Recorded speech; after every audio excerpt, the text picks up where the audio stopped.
So every photography conference is not complete until you talk about the law of diminishing returns. You don't know what that is?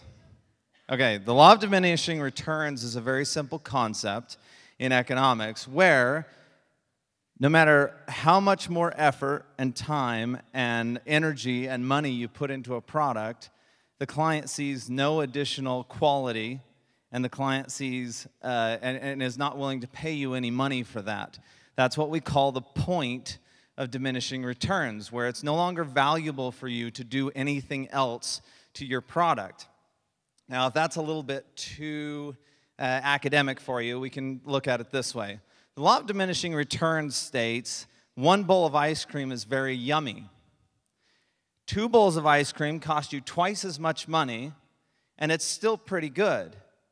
But 3 bowls of ice cream cost you three times as much. It's not quite as good, and you get fat.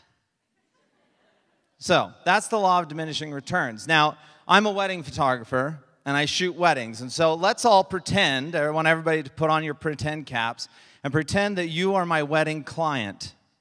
And this is your wedding portrait. Now, get over your fear of heights. So those of you who are freaking out back there about fear of heights, just don't worry about it. It's not real, okay? This is real, but you're not actually there. And I want you to look at this and decide whether you would be willing to buy this image. Would you?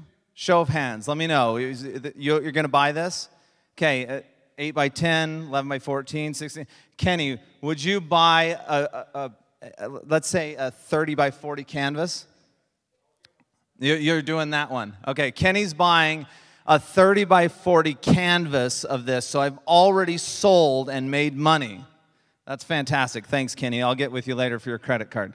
Good. All right. So I have sold this print, but many of you have noticed that I've been cheating because you think that it's stuck, because I'm supposed to be doing 1 image per 15 seconds, but I cheated because we're repeating the same image over and over and over again. But I want you to look at something here really closely.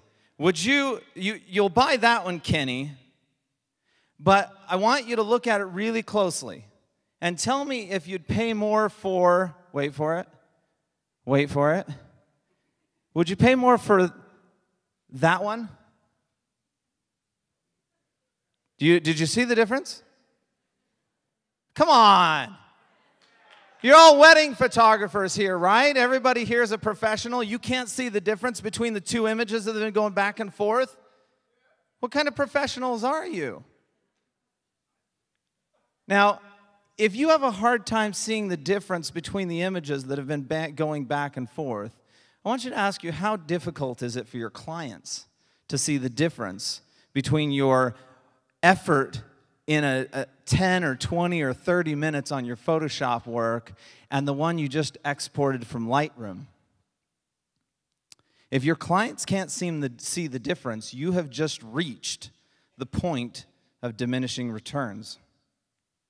Now, a good business owner knows that once they find the point of diminishing returns, that's where they stop doing additional work, and that's where they sell the print to Kenny.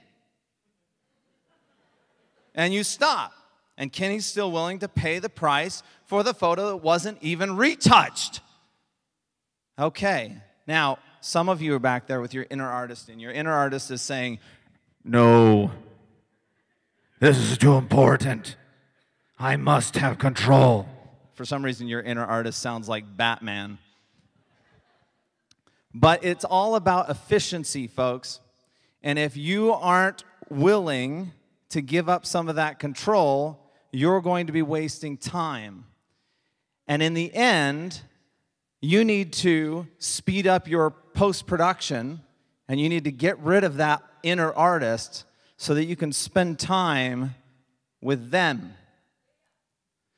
Because they don't care whether your art is perfect.